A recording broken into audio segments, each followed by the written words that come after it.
ఒక వ్యక్తి అనుమతి లేకుండా ఆర్టిఫిషియల్ ఇంటెలిజెన్స్ సహాయంతో ఆ వ్యక్తి మొహాన్ని మరో వ్యక్తి శరీరానికి అంటించి ఫోటోలు, వీడియోలు తయారు చేయడాన్ని డీప్ ఫేక్ అంటాం. ఇప్పుడున్న పరిస్థితుల్లో టెక్నాలజీ ఎంత అడ్వాన్స్మెంట్ జరిగిందంటే ఆర్టిఫిషియల్ ఇంటెలిజెన్స్ మనుషుల తెలివిని, శక్తి సామర్థ్యాలను డామినేట్ చేసే స్థాయికి ఎదిగింది. అంటే ఒకప్పుడు టెక్నాలజీ మన కంట్రోల్లో ఉండేది. ఇప్పుడు టెక్నాలజీ కంట్రోల్లోకి మనం వెళ్ళే పరిస్థితి ఏర్పడుతోంది. అయితే ఒక వ్యక్తి వివరాలు, ఇంటి అడ్రస్ లాంటివి అనుమతి లేకుండా ఆన్లైన్లో పబ్లిష్ చేయడాన్ని డాక్సింగ్ అంటారు. మనిషి యొక్క ఐడెంటిటీనే మొహం. మనల్ని ఎవరైనా గుర్తుపట్టాలంటే మన మొహాన్ని చూసే గుర్తుపట్టాలి. అలాంటి మొహాల్ని వేరే వాళ్ళ బాడీలకు తగిలించి, అది కూడా అనుమతి లేకుండా ఫోటోలు, వీడియోలు జనరేట్ చేయడమే కాకుండా వాటిని ఆన్లైన్లో పబ్లిష్ చేయడం చట్టరీత్యా నేరం. కానీ ఈ డీప్ ఫేక్ అప్లికేషన్లు విచ్చలవిడిగా ప్లేస్టోరుల్లో దొరుకుతున్నాయి. చాలామంది చేసేదేంటంటే సెలబ్రిటీల ఫోటోలు, వీడియోలు తీసుకొని వాటిని పోర్న్ వీడియోలోని బాడీలకు తగిలించి డీప్ ఫేక్ చేసి దాన్ని పోర్న్ సైటుల్లోనే అప్లోడ్ చేస్తారు. ఇలా చేస్తే చేసే వాళ్ళకి ఏమొస్తుందంటారా?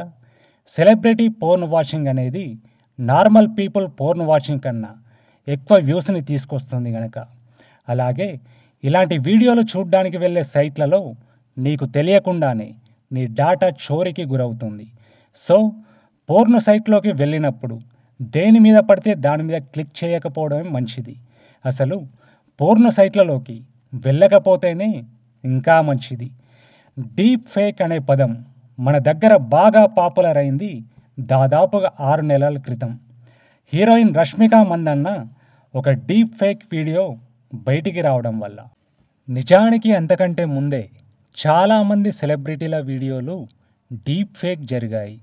అయితే ఈ డీప్ ఫేక్ అనేది సెలబ్రిటీలే కాకుండా కామన్ పీపుల్ విషయంలో కూడా జరుగుతోంది.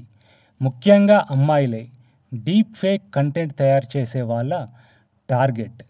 ఈ డీప్ ఫేక్ ఫోటోను కానీ, వీడియోను కానీ చూసి ఇది డీప్ ఫేక్ చేయబడింది అని చెప్పడం చాలా కష్టం.